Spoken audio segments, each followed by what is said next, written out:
Hey there! Welcome to English by Movie. Learn English with passion and heartfelt vibes. Let's make it fun. Okay, right? You get a promotion and you're quitting? Promotion. The word promotion has a few meanings. In this context, it refers to being raised to a higher position or rank at work. However, promotion can also mean the activity of publicizing or advertising a product to increase sales or public awareness. Understanding which promotion is being discussed is key. Here, it signifies career success, which makes Adonis's decision to quit so surprising. After years of hard work, she finally got the promotion to senior manager. This shows the most common meaning of promotion: advancement in one's career. The company is launching a huge social media promotion for its new phone. This shows the other common meaning: a marketing campaign designed to boost a product's visibility and sales. Look, this career just ain't for me. Ain't for me. This is a very common, informal expression used to say that something is not suitable for you or that you don't like it. Ain't is a non-standard contraction for is not. Adonis is rejecting the corporate world. Saying something ain't for me is a casual but firm way to state a personal preference or a mismatch between your personality and a particular lifestyle or activity. I tried mountain climbing once, but the heights and the risk? Yeah, it just ain't for me. It expresses a personal dislike or unsuitability for an activity in a very natural and informal way. This is a big deal, this promotion. A big deal. The idiom "a big deal" means something is very important or significant. Adonis's mother uses it to emphasize the importance of the promotion he is giving up. You can use this phrase to describe events, achievements, or problems. Calling something a big deal highlights its gravity. Conversely, saying it's not a big deal is a way to downplay importance and tell someone not to worry. Getting accepted into that university was a big deal for our whole family. It describes an event that is a source of great pride and importance.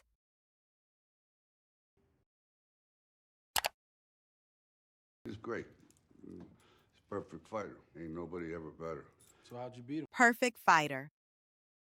Perfect fighter is a strong collocation used to describe a boxer at the peak of their abilities, possessing all the desired skills, speed, power, and intelligence. It's the ultimate compliment. Collocations are word pairs that sound natural to native speakers. Saying someone is a perfect fighter is more impactful than saying he's a very good fighter. It suggests a level of mastery that is almost artistic. Many critics argue that with his flawless technique and powerful serve, he was the perfect tennis player of his generation. It describes an athlete who has mastered every aspect of their sport, reaching the highest level of performance. Better. So how'd you beat him? Time beat him. Time beat him.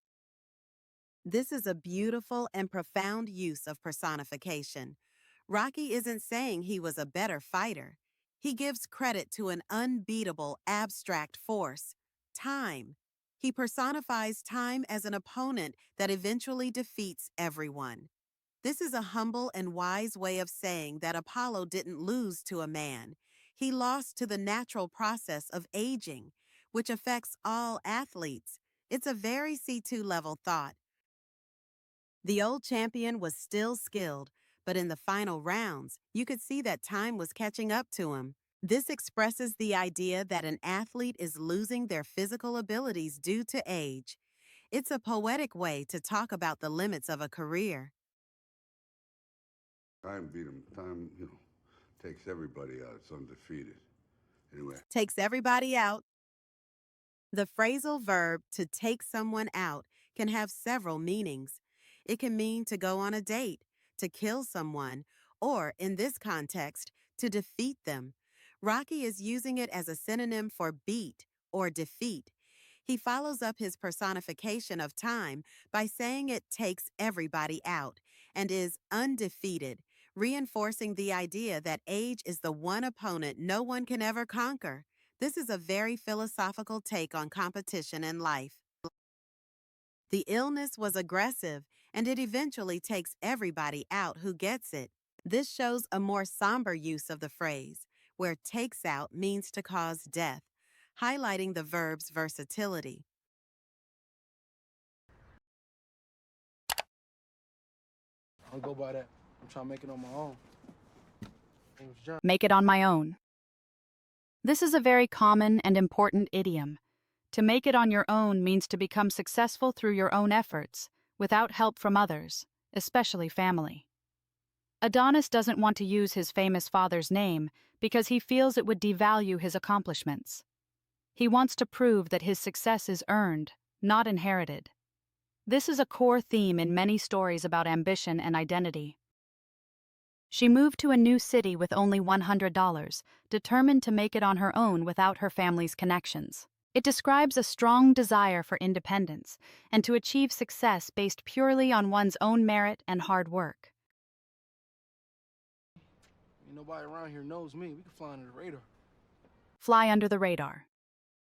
This is a modern idiom that means to avoid attention or scrutiny. If you fly under the radar, you are deliberately trying to go unnoticed. Adonis suggests that if Rocky trains him secretly, nobody will discover his true identity, allowing him to build his career without the pressure of his father's name.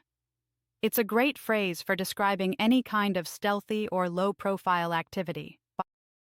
The new startup decided to fly under the radar for its first year, perfecting its product before the major competitors noticed them. It describes a business strategy of avoiding publicity to develop without interference, a very common tech world tactic.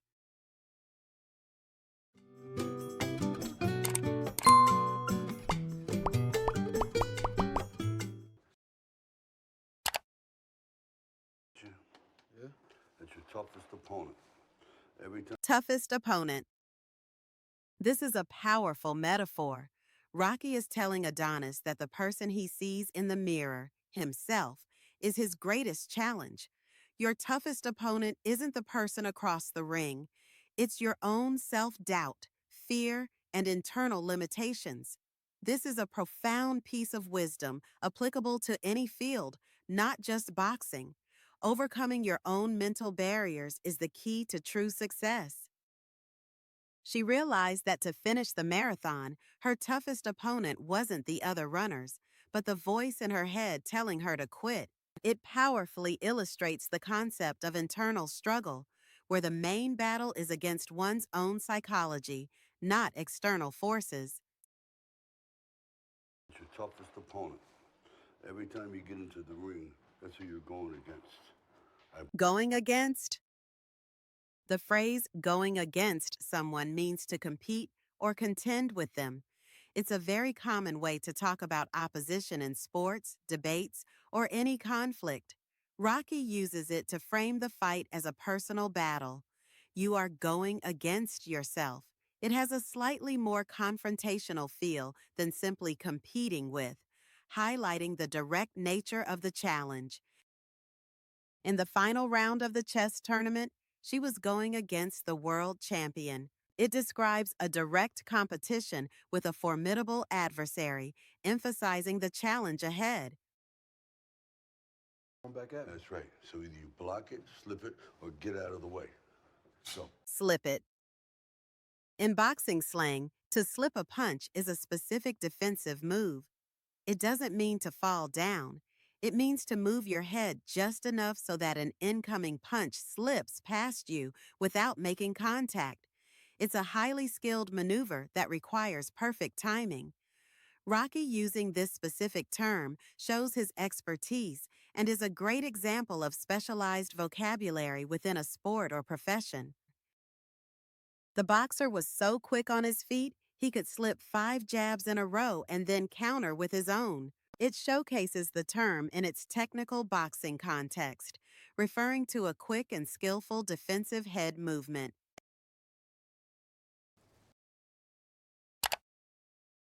The most famous fighter that ever lived. People look at me differently when they know. They look at Look at me differently. This is a common expression to describe how people's perception or treatment of you changes after they learn a significant piece of information about you. Adonis feels that knowing he is Apollo Creed's son causes people to stop seeing him as an individual and only see him as a famous man's child. He loses his own identity. This phrase perfectly captures the feeling of being judged or stereotyped. Ever since I won the lottery, my friends look at me differently. It's like they only see the money now. It expresses the discomfort of having relationships change due to a new status, where people's perceptions become altered. I don't care about that shit. I do care about you keeping it 100 with me, though. Well, listen. Keeping it 100. This is a popular modern slang term. Keeping it 100 means being completely honest, authentic, and truthful, or keeping it 100% real.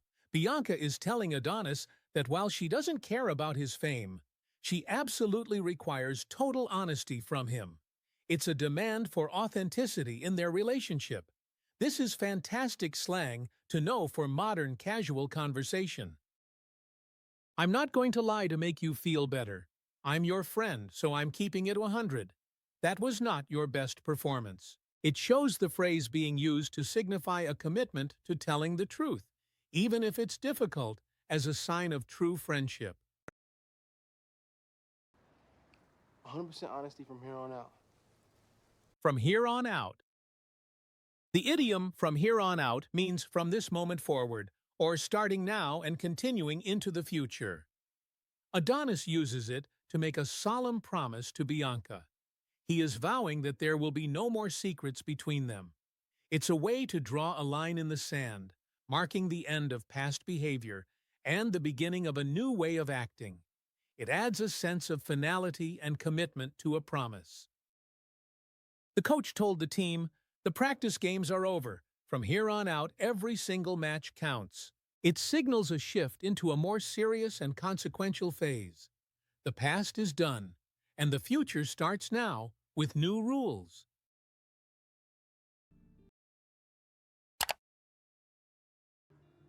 I'm afraid of taking on the name and losing. Taking on the name. The phrasal verb to take on something means to accept a challenge, responsibility, or in this case, an identity.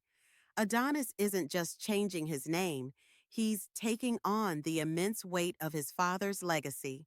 The phrase implies accepting the burden and expectations that come with it.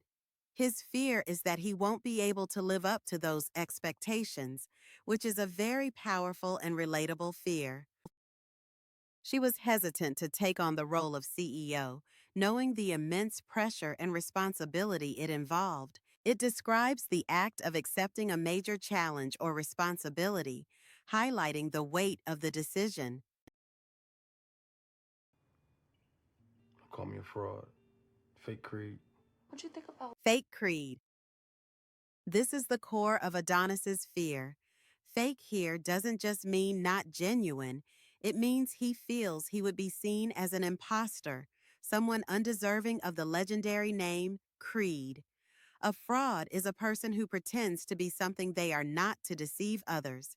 He's afraid that by using the name, he's making a promise of greatness that he can't fulfill, and the world will judge him harshly for it. This is a powerful expression of imposter syndrome. Despite his success, the young author always secretly felt like a fraud, fearing people would discover he wasn't as brilliant as they thought. It describes the internal feeling of being undeserving of one's own success or identity, a fear of being exposed as a fake. It's yours. Hope you learned something cool today with English by Movie. Hit like, subscribe for more, and let's chat in the comments. Don't miss what's coming next. Bye for now.